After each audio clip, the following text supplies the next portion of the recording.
Progress. Hey people, this time you already know what my ugly mug looks like, so I'm just going to show you my big mess that I made. And I've been working and playing with this mess for a while, so I'll just get started. I wanted to ask you to look at this type of thing as a sketch pad, and I'll show you what I've been sketching on this pad. This is, let's see, let's just do a smush here. This I began in a previous video. Okay, there we go. I was going to say focus sesame and it already focused. This I started in the previous video, the one on nailhead, one of the nailheads ones. This was also just part of the beads on this plate, so I just wanted to use this batch of colors from this.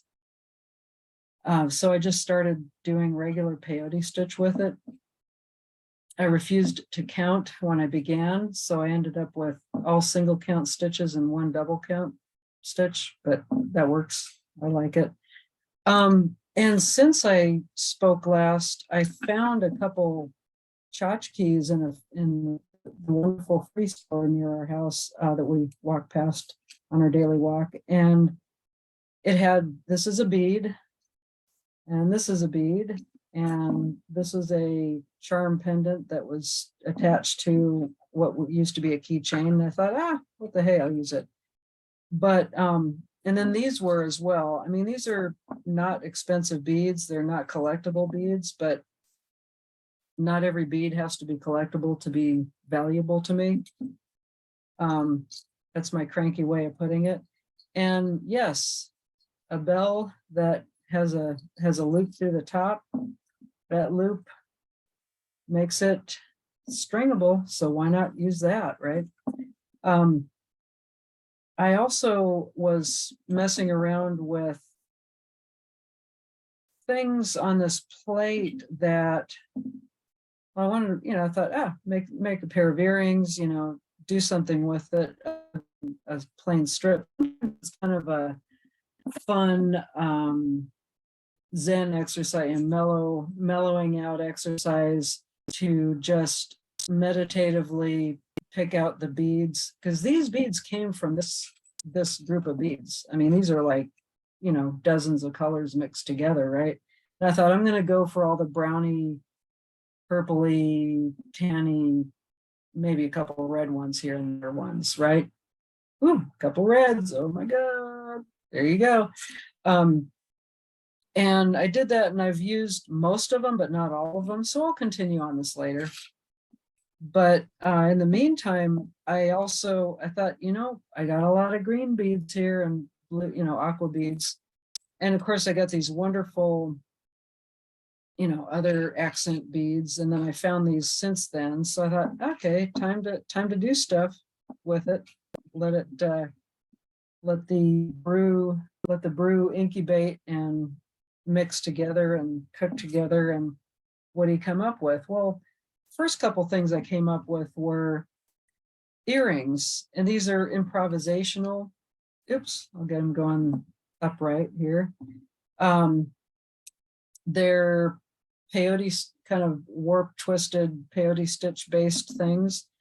And yes, I wanted to use accent beads, so I just kind of worked them in there. And yes, you might actually think they're ugly now. I thought they were uglier originally, and then by the time I was finished with them, I thought, yeah, I could wear those. Those aren't too ugly. But a friend of mine calls it fugly, and that's her taste. What can I say? She didn't call these fugly. She uses it as an epithet occasionally, on occasion, when she feels it necessary to politely describe something as something she just wouldn't even get near. But I have a principle of the two, maybe it's a 2/3 rule. Once I start something and I don't like it, I have to discipline myself to continue on until I'm at least 2/3 of the way through. And then by then I can reevaluate. And by then it usually starts to cohere. I usually like it. If I don't like it, that's not the end of the world. I still learned something. But if I do like it, hey, I got a pair of earrings. These, and that's what I want to think of this as a sketch pad. It's like, okay, I've got a blank surface. I've got a bunch of equivalents of writing tools, and boom, here I go. There are, as you can see, there are some black and white beads. Love the black and white beads together. They're always a fun contrasty thing.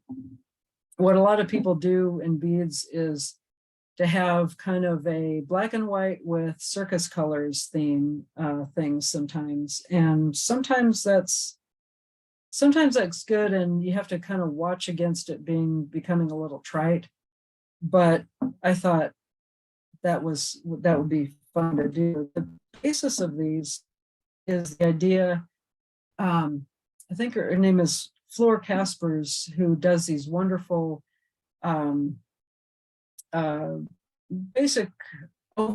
basically an oval shape using this fast increasing technique, also known as geometric beadwork technique. And she does this, although I decided to do 3 spots of fast increasing instead of 2. And I thought, well, how am I going to know what that looks like unless I do it? This is what it looks like because I did it. Then I thought, wow, that's kind of suggestive. I didn't have the intention to fill in the space this way when I started it. I just wanted to find out what would happen if I did 3 fast increases in a not equidistant pattern. In other words, yeah, I could pre-count it. I could do this and that. I could make sure it's exactly triangular, but I thought, nah, I'm not going to do it that way. Why not make it this way? And that's how it looked until I decided to fill in this space. And boy, you know, horror vacui, nature abhors a vacuum, right? That's what filled the vacuum. And this will swirl around. So that's something to keep in mind design-wise. In other words, if you want to use it with this being the top, you have to acknowledge that at some point this might swing that way, and that could be good. Or if you want to fill in that space, fill in that gap, and you want it to stay that way, you'd have to hang it with this part at the top. But this is and then, so that was a kind of a fun experiment. Fun experiments can turn into bigger things. You know, that's always the great part of experimenting. This time on this one, I started again with that gaposis in the center. And I thought, well, it would be great to fill it in with this guy. Well, because of the way the hole is positioned, and because of the fact that if you look at these together, the shape of the object is different. So this is, let's see, this arrow is pointing down and the shape is going to a point. This one is starting with a point and widening out. So that's how I wanted to fill that space. And this is how I wanted to fill this space. I did that, and I had to kind of screw around with it a little bit, and because of the hole going side to side, certainly I could have made it so that this was put in a different way, and I can't show it to you very well, but to have it sideways. I didn't want it sideways. I wanted to fill in the space, so I had to put these little bridges of a few beads on either side of it. And then I thought, it's lacking something. Why don't I add more beads? So I went back into the material and I just stacked up some beads, big, medium, small, and went back. And there was room for 3 of them. So off I went. I think the next thing I'll do And I love these little hands, by the way. I think it's a obscene gesture from Roman times, is what I'm guessing it is, although it actually looks more like this, so maybe it's a cleaned up version. I have plenty of beads here. I'm going to screw around with, I still have nail heads, like that very interesting pyramid shaped one. I have other more ostensibly regular nail heads. This one has 2 holes. That'll be a fun thing to share with you as I bead around it. And I thought I would right now show you, and yes, I will continue with this and possibly include something relating to these guys with that, in another video. But with this, I started asking myself, why am I, come on, focus sesame, thank you. Why am I insisting on sticking with these beads? In other words, why do I have to keep using these beads in this piece? Why don't I start using other beads entirely, seed beads, whatever? So why don't I do that in front of you a little bit, if you don't mind indulging my beading curiosity with you. And let's see. Yeah, that's not secure. Now, security is a loaded word. By not secure, I just mean the thread is not going to stay. So what I'm doing while I spiel here is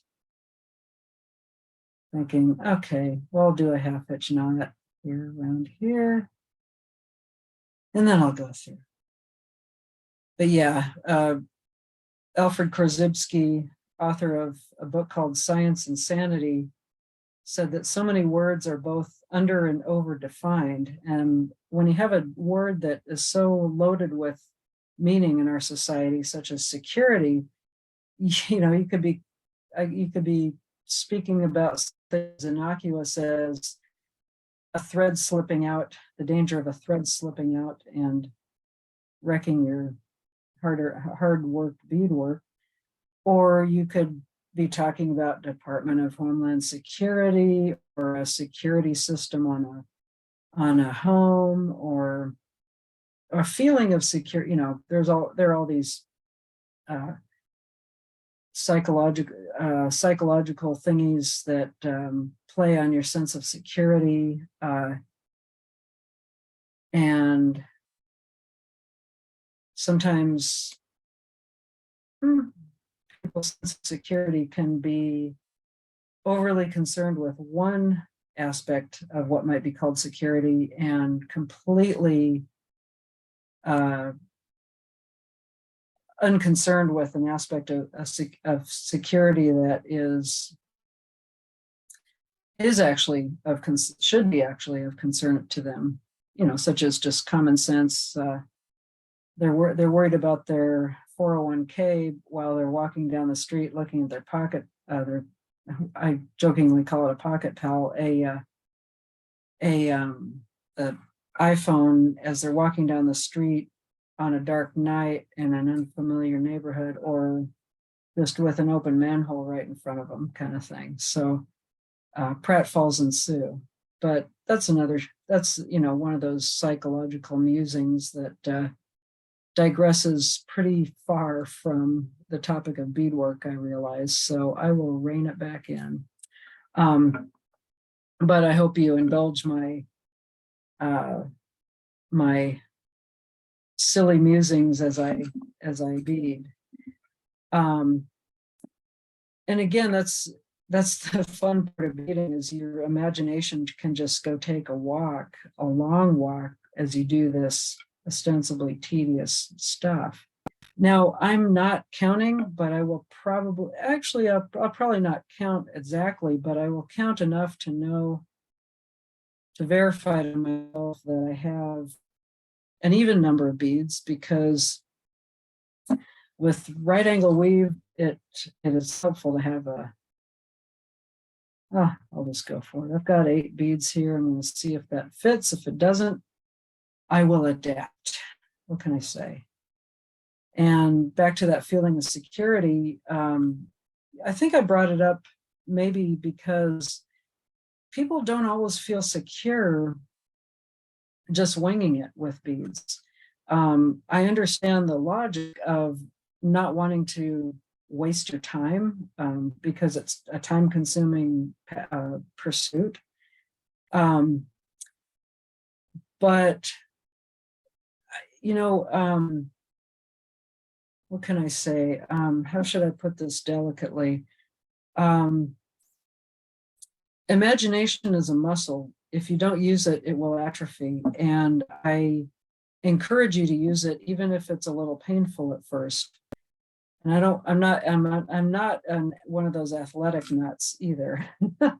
But I definitely encourage you to consider that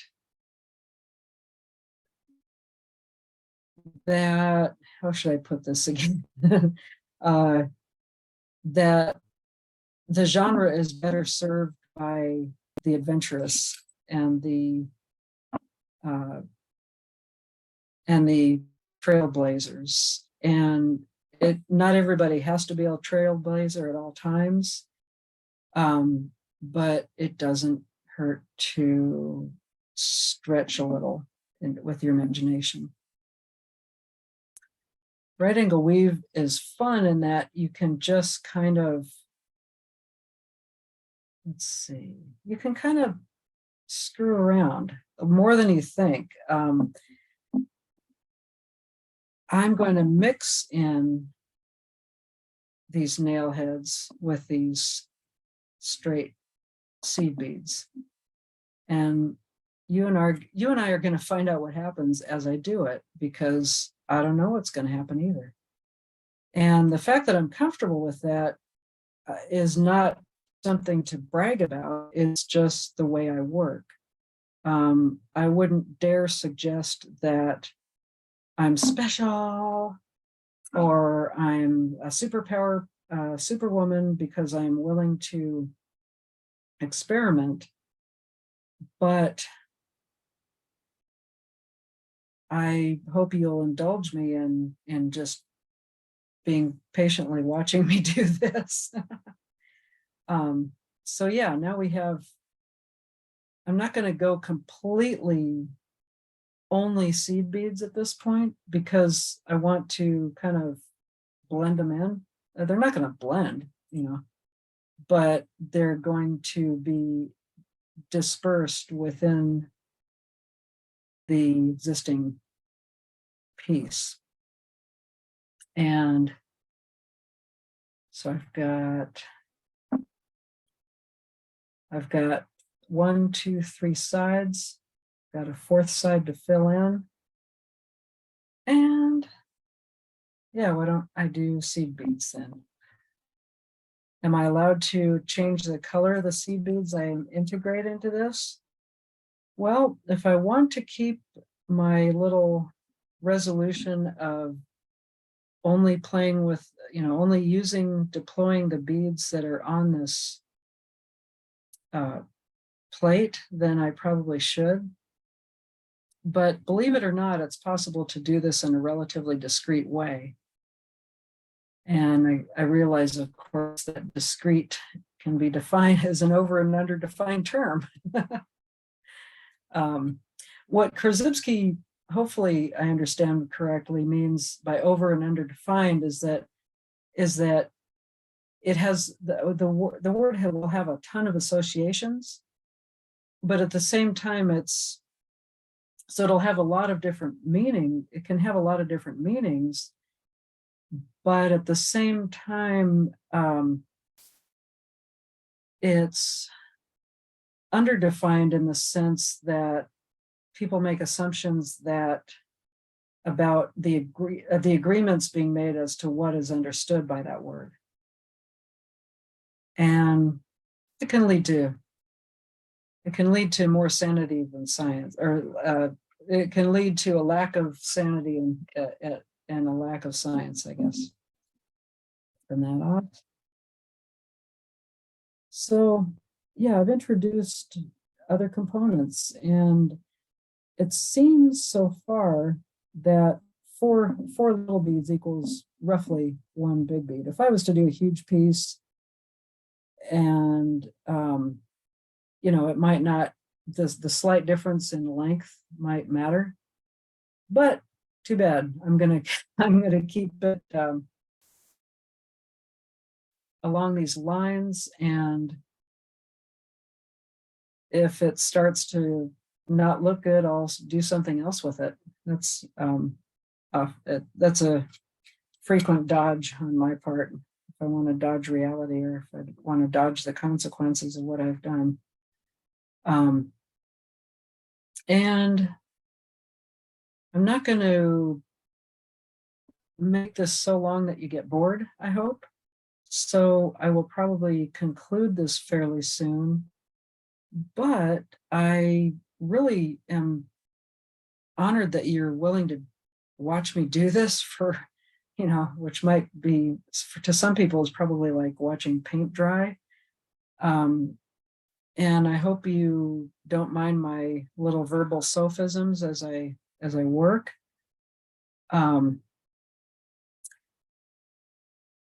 But I do appreciate your presence and your support. And of course, if you would like to, hit the like and subscribe button on the YouTube channel, if you would care to join me on Patreon and enable me to do this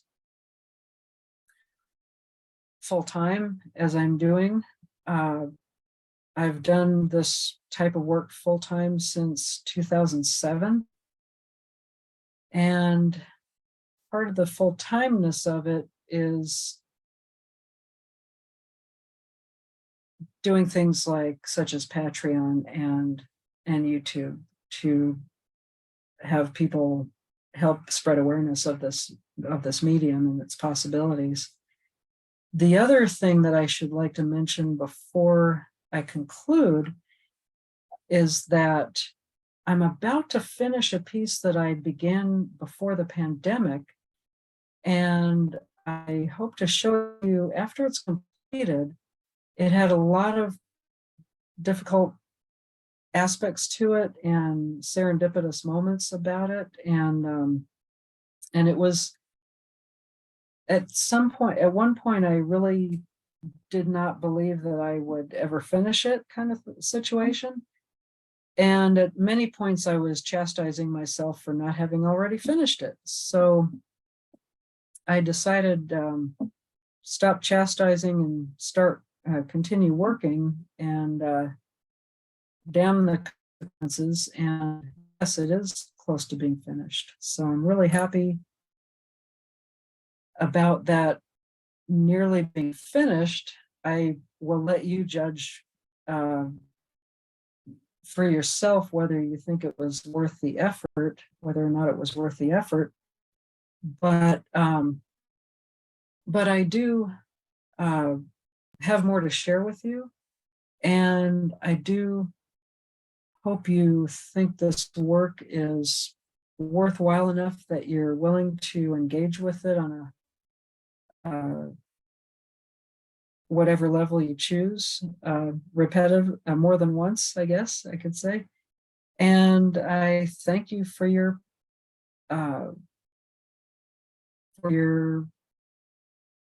willingness to participate in this manner and watch me bead and flap my jaw. What can I say? So here, for next time, I have another thing I'll show you, and that I will bead in person. For this time, I will show you what I did just now. See how I basically I started interspersing different types of beads in the piece, and it'll be fun. That'll be interesting to continue on.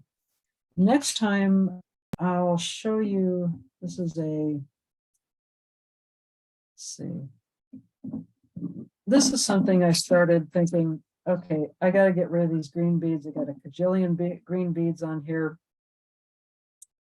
I found them in a bag, a 250-gram bag of just mixed beads that were just all different sizes and such.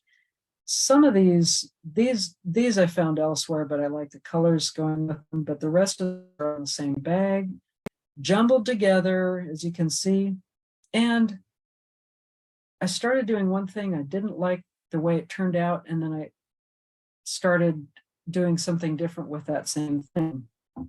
So that I will sketch out next time, and I'll probably do just another one of these and show you how I started it, and then what it, and how I morphed it, turned it into something else, and what it, and how I turned it, and how I turned it into something else. So again, I'll get the coherent parts of the finished pieces. I mean, I like emphasizing the bit about just taking a huge mess and doing stuff with a huge mess, because I want, if you're a beader out there, I want you to be a lot less afraid, if possible, of messes, and what beautiful, wonderful gifts and ideas messes can give us, especially if you look at Focus Sesame. Come on, baby, focus. Oh, my Focus Sesame didn't work. Come on, baby. Well, hopefully by the time that, here we go. There we go. Thank you, Focus Sesame. It'd be wonderful if other people enjoyed bringing order out of a little bit of relative order. I don't want to claim super relative order, but some kind of order of chaos, and feeling comfortable as an artist, whatever your medium, with just going for it. So I will continue with this, what I call my sketch pad, next time, and I hope you'll join me. Thanks a lot, and I'll see you next time. Ooh, I got to figure out how to turn this, how to turn, come on, baby, here we go. Got to figure out how to turn the sucker off. Okay, yeah, I'm going to stop recording. I hope you enjoyed it. I'll see you next time. Take it easy. Bye.